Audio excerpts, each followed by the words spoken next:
Hi, Stacy. How are you today? I am well, thank you so much. Yes, it's great to have you.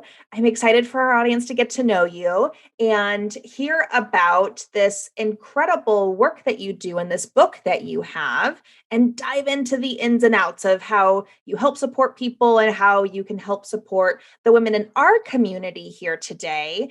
But let's start first things first. Why don't you go ahead and introduce yourself to our audience and let us know a little bit about who you are and what it is that you do? Absolutely. So first and foremost, I'll start by saying thank you so much for having me on the show, and for your listeners, I'm excited for them to hopefully take a nugget or two from this conversation. As you had mentioned, my name is Stacy Henry, and I'm the owner and coach at a company called CenterBranch. And at CenterBranch, I say we grow great leaders, and we really cater to both the individual as well as organizations to really identify where's their talent, how do we capitalize on that and grow both individuals as well as people, within the company to just become better performers and really establish the overall organization at a higher level. Yeah, so needed. So needed. Prior to me owning my own business, I, didn't own my own business, was a CEO and experienced so much of just like those inner workings of organizations, of teams that just really need that help and support. We Yeah. can only, I guess, grow to the level that we're capable. But sometimes you just need some outside help and resources. And I'm so thankful that that's your specialty and that's your area of focus because it's really so needed out there.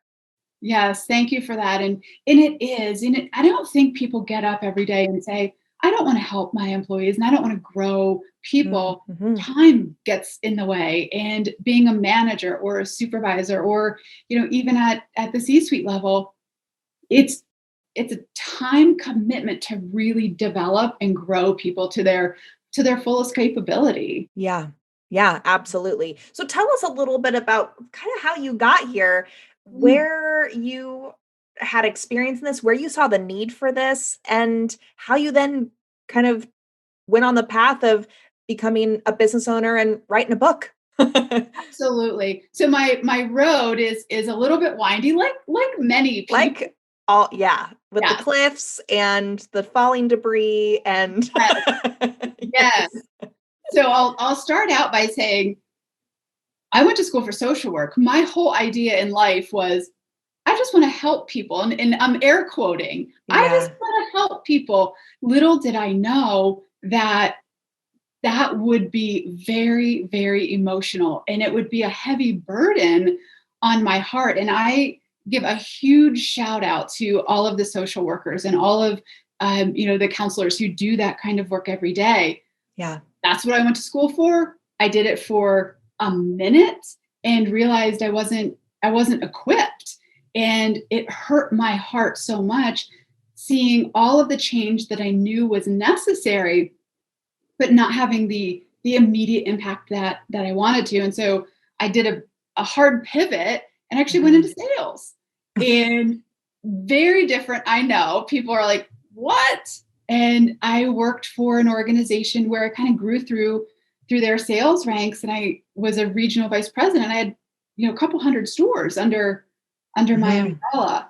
I was a great salesperson. And I don't say that, from an arrogant standpoint. I really tried to look at how can I meet the need of the person standing in front of me. Mhm. Mhm. It Yeah. wasn't until I had somebody quit and I had somebody who was one of my trainers leave a training session. And at that time, they were 3 week sales and service trainings that I called my boss and I said, so and so just Yeah. quit. Who do you have on the bank? Like who can come in? And she Yeah. said, well, if you don't have a succession plan, that means it's you.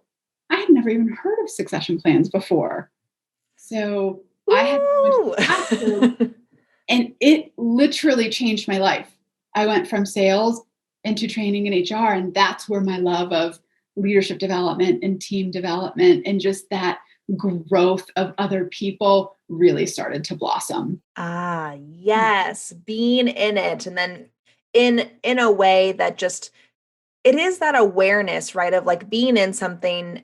Oftentimes, most of us don't decide what we're going to do, who we're going to be, how we're going to kind of make a living in this world until we experience something like that. That's like, Yeah. oh, that's the thing that is like that key moment that feels like it's resonating something within me Mhm. that I'm identifying with, that I'm just feeling like so excited about at the opportunity of. We can find a lot of things that we're good at along the way, but it's those moments where it like hits that tuning fork that's like, yep, that is the thing.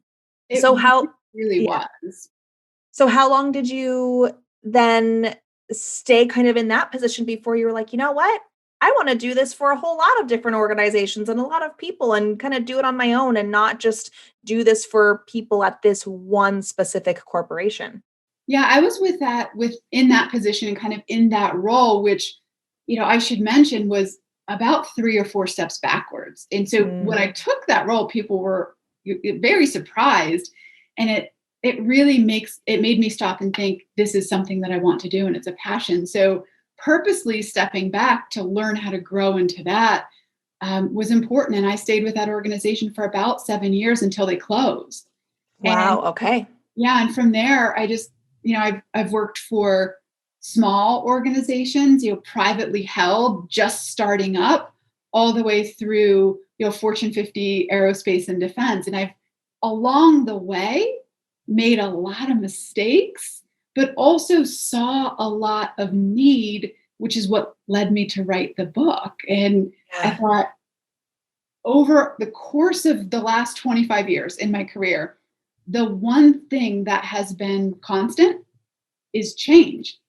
And I saw over and over and over again, people and companies don't respond well to change. They say they do, they don't. And I didn't either. So I'm not Yeah. I'm not blanket statementing, Right. blanket statement of I'm great at no. By Yeah. no means was I great.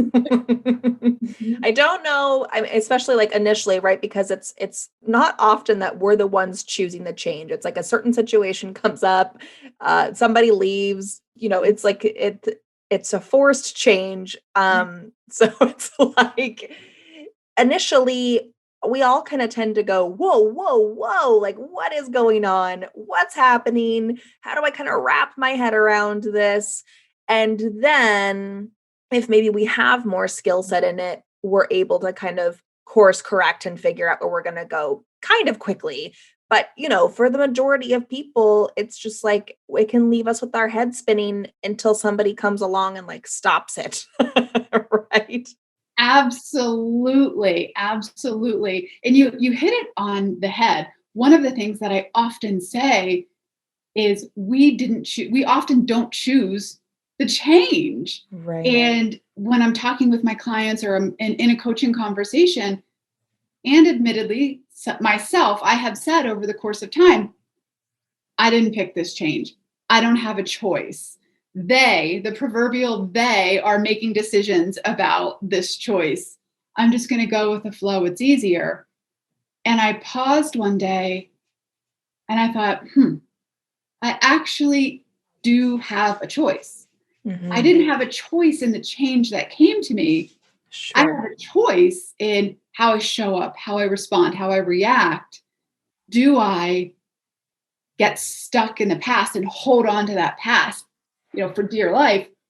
Or do I embrace that change, which might feel like grabbing a cactus, might not be Hmm. fun?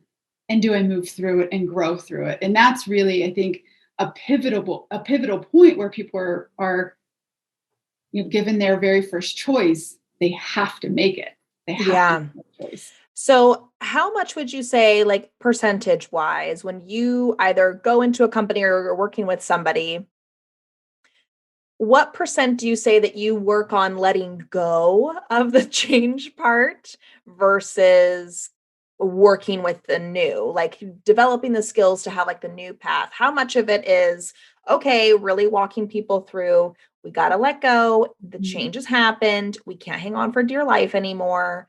And then what part is actually focused on the growth part? So I'll say it varies, right? It varies by Yeah. person, varies by organization. Generally speaking, it's 50-50. Mm-hmm. People really want to just sit for a little while in the Yeah. past, in the holding on to it, and trying. And I'll work with people and companies on, let's talk about what worked. Let's talk Mhm. about why you're comfortable here. And Mhm. maybe what didn't work, but you want to stay there anyway because it's what's known, it's what feels good from a it's a routine. So part of it is honoring that past and acknowledging it, letting people sit there for a moment, and then saying, okay, let's apply some skill and help you get rooted in the values that are going to move you forward through this and grow you through that. And it's predictably about 50-50. Yeah.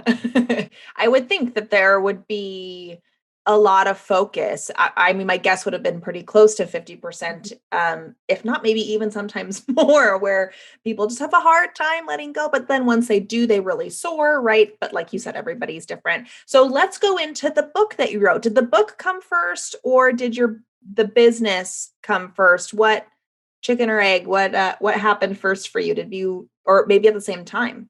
It was at the same time. Okay. The book has been on my heart to write for 10 years.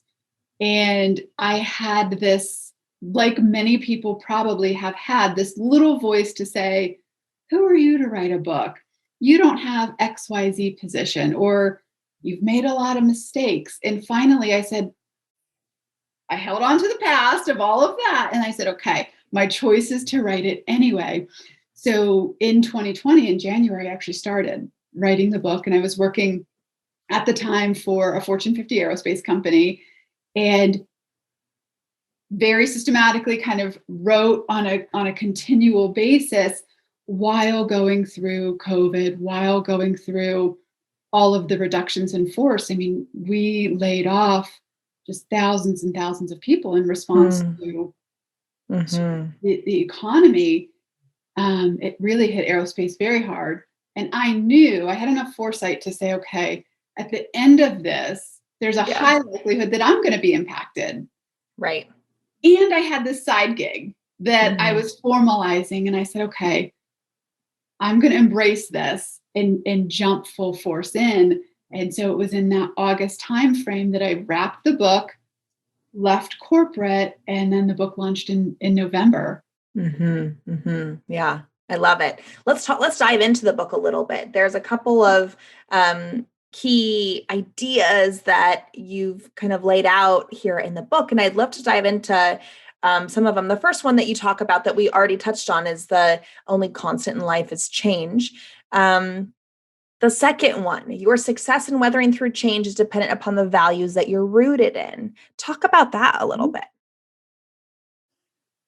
So I'll first start by saying that when I think about people and I think about leaders, whether you're a leader of self or a leader of others, I often think about a tree. And I'll say, a tree, when you look at a tree, they all look different, right? A palm tree looks different than, a ficus to a redwood. They all have a couple of things in common. Every tree is rooted in something. And what that tree is rooted in really determines the nutrients that are going to go up through its core. And that's what I call kind of a center branch. And I believe the same thing to be absolutely true of people. Mm, So we all have core, that center branch, and that's what shows on the outside. That's how yeah. people are experiencing us. That's how we're showing up in the world, largely dependent on our personal roots or values. Mhm. So I give a dichotomy of, you can choose to be rooted in one thing or another. That's going to affect how you show up. If we're rooted in the wrong values, it's tough to withstand the change that comes along. We might Mhm. be able to bend the first time, maybe the second time, but eventually, if we're not in that right ground and we're not rooted deeply in the right values, we're going to topple over. Mhm. And do you find that sometimes in that situation, maybe people are just unaware of what they're rooted in, or it's more of an intentional rooting? No, I think for the most part, people are not aware. If you were or I were to ask anybody, what are your values?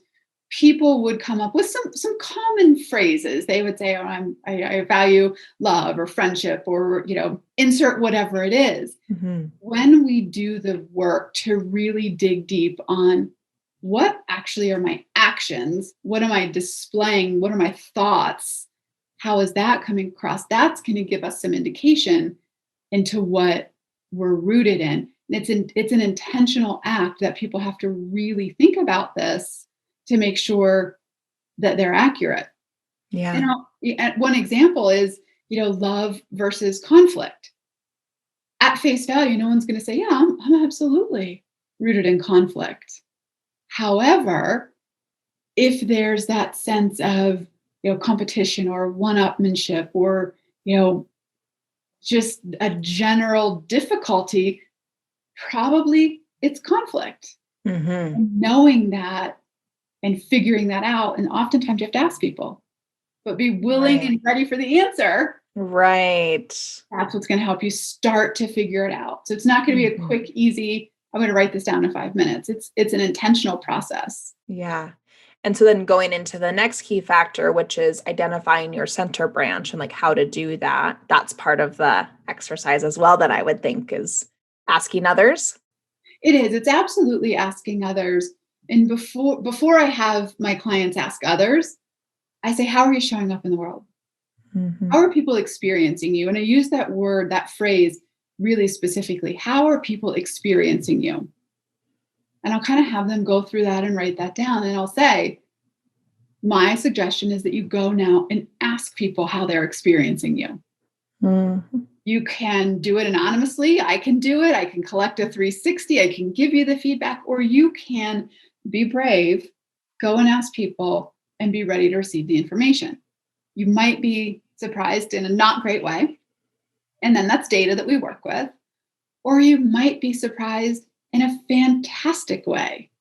And all of that is going to really help to determine what is your core, what is your center branch, how are you leading yourself for others. Mm. Oh, so good. Tell us a bit about the 8 universal values that you mention in your book. Over the course, of the last, I want to say probably 15-ish years, I've been in either a talent management or a learning and development, COE capacity, or a coach capacity for in an HR business partner role. I saw these 8 common, roots or values come up over and over and over again, both for individuals as well as organizations. By no means am I saying that these are the only 8 values that we have, nor am I suggesting these should be yours. They're ones for consideration. And the 8, I start with love. So, are you rooted in love versus conflict? Hmm. And that's the very first one, because I believe that to set the tone for all Sure. of the rest. Uh, Yeah. I'll be frank and say I got a lot of pushback from people. Yeah. What does love have to do with leadership? And it's a ton. Are Yeah. we really listening to our employees? Do we want to be listened to? Do Mhm. we want that respect and that genuine desire to help each other? Or is it an oil and water type of situation? Mhm. And so identifying that and getting rooted there first is absolutely key. And then I go through 7 others, which would be relationship versus disengagement, trust Mm. versus control, which is a biggie. I'm a recovering Yeah. control freak. Integrity versus dishonesty, service versus selfishness, joy versus complacency, spirituality versus what I call nothingness. And then the last one, which is also one of the biggest ones that I coach on, progress versus perfection. And Mm. they're universal because I see them come up over and over and over again across variety of industry and regardless of who I'm talking to. Yeah. What a great labor of love to come out of 2020 for you. How was that process in writing a book and going through what I wouldn't feel like would be like a normal book release time, or, tell us a little bit about how just like the book writing process was for you in general. And then adding just, I guess, maybe the layer of, did it kind of meet your expectations just overall? Like there are people in our audience that are either on that path currently or are wanting to do that. And I'm always curious for people that choose to go down the authorship path, how it was and if it was what they thought it would be. It was not what thought it would be. It was way different and way more in a great way. And so I thought I would sit down and write out a chapter and, write all the experiences that either I've had both from a positive as well as a not so positive perspective. Sure. Or that I've seen other people go through, and it didn't end up being that at all. I would use words like cathartic, empowering, painful, because as I went through this and really took stock of these roots, I had to evaluate myself along the way.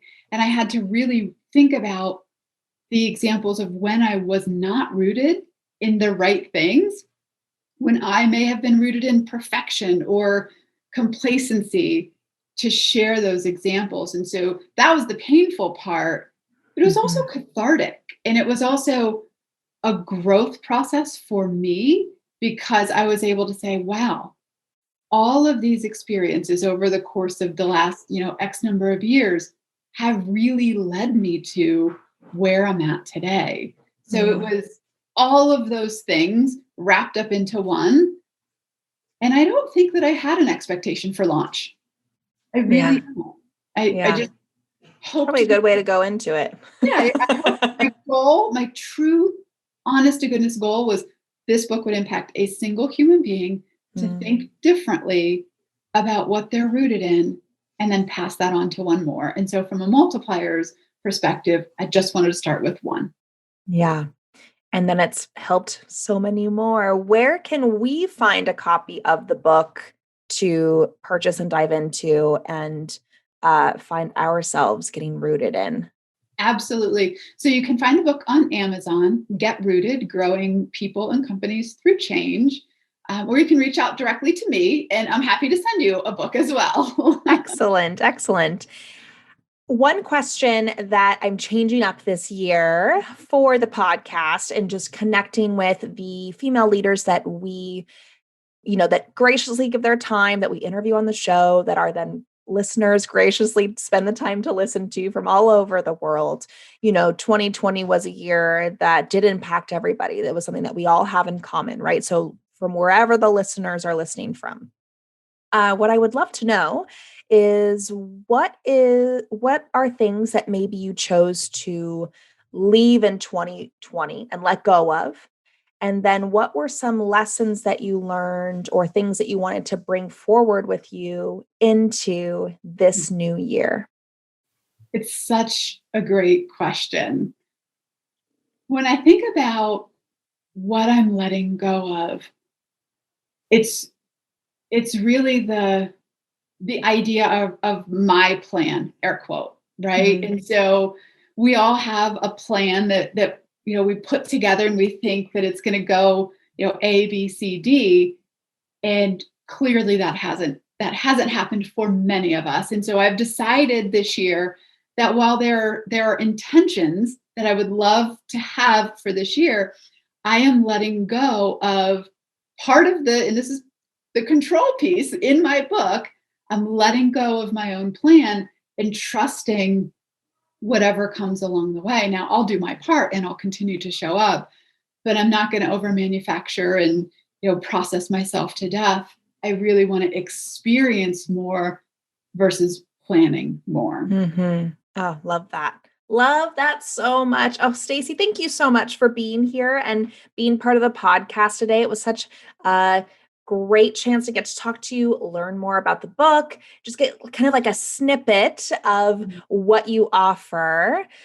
Where can we connect with you from here? Where do you like to live on online the most, where can we connect with you and learn more from you along the way? Heather, thank you so, so much for me being on the show. I've had a fantastic conversation. People can find me a variety of different ways. They can go to LinkedIn and search Stacy Henry 01. That is my LinkedIn handle. You can check out my website at www.centerbranch.com, or you can feel free to reach out to me directly. I try and answer every single email that I get within a 48-hour period, and that's Stacy, Stacy, Henry, Henry, at centerbranch.com. Excellent. Stacy, thank you so much. This was such a pleasure. Thank you for being here. Thank you for giving your time. And I'm excited for our community to dive into the resources that you have and find where they can get rooted in their life. Thank you so much. It's been fantastic.